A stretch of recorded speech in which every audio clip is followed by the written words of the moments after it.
একজন হিন্দু পণ্ডিত খুব সুন্দর মুসলমানদের ধর্ম ইসলাম তাকে নিয়ে কত সুন্দর কথা বললেন।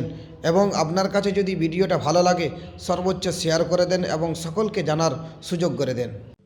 তিন রকমের ধর্মের লোক বেশি আছে, খ্রিস্টান, ইসলাম আর হিন্দু। 100 জন খ্রিস্টানকে যদি একই প্রশ্ন করে তোদের ভগবানকে, একবারই বলবে আমাদের ভগবান ঈশ্বর মসিহ যিশু খ্রাইস্ট। মুসলমানকে জিজ্ঞাসা করবে 3 থেকে 5 মানে মৃত্যুর আগে পর্যন্ত, যাকে এই তোদের ভগবানকে, একই উত্তর দেবে, ভাই আমাদের ভগবান হলো আল্লাহ।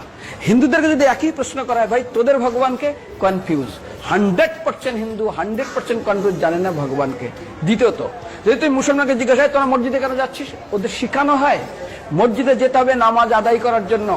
সপ্তাহে ওরা 100% একদিন মসজিদে যাবেই। তুমি যদি খ্রিস্টানদের জিজ্ঞাসা করো তোমরা কেন কোথায় যাবে, কোথায় যাও না, আমাদেরকে একদিন তারা চার্চে যাবে। কেন? ঈশ্বরে প্রার্থনা করার জন্য। ওদের শিখানো হয় জন্মের থেকে, এটা সংস্কার।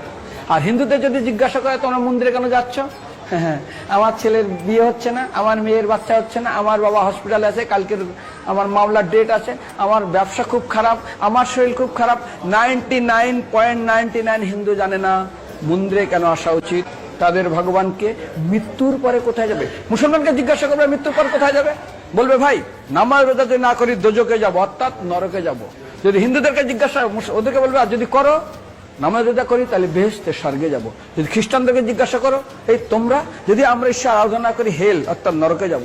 যদি বলা হয় যদি করো ঈশ্বর আরাধনা তাহলে তোমরা হেভেন স্বর্গে যাব। আর হিন্দুদেরকে বলে যে তোমরা মরার পরেই 99% হিন্দু এটাই বলে, মিথ্যাই বলে, আমার বাবার সজ্ঞানে স্বর্গে গিয়ে বসেছে। তোর বাবা কি জমি কেনা আছে নাকি স্বর্গে?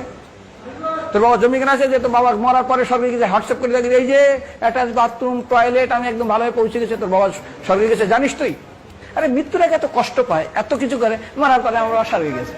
আরে যখন পুলিশে কোনো কয়েদি কোনো অপরাধীকে ধরে 2-4 ডান্ডা মারে, তারপর থানায় গিয়ে আরো ট্রিটমেন্ট করে, তারপরে কোর্টে বিচারে, তারপর জেল খাটে, মৃত্যুর আগে এত কষ্ট করে আমরা মারা যায়, মারা পরে আমার বাবা স্বর্গে গিয়ে বসে আছে, ওর বাবার জন্য জমি কেনা আছে না, এরকম বলা যাবে না। এই জন্য আমাদের শাস্ত্র বলে পরলোকগত, স্বর্গীয় বলে না।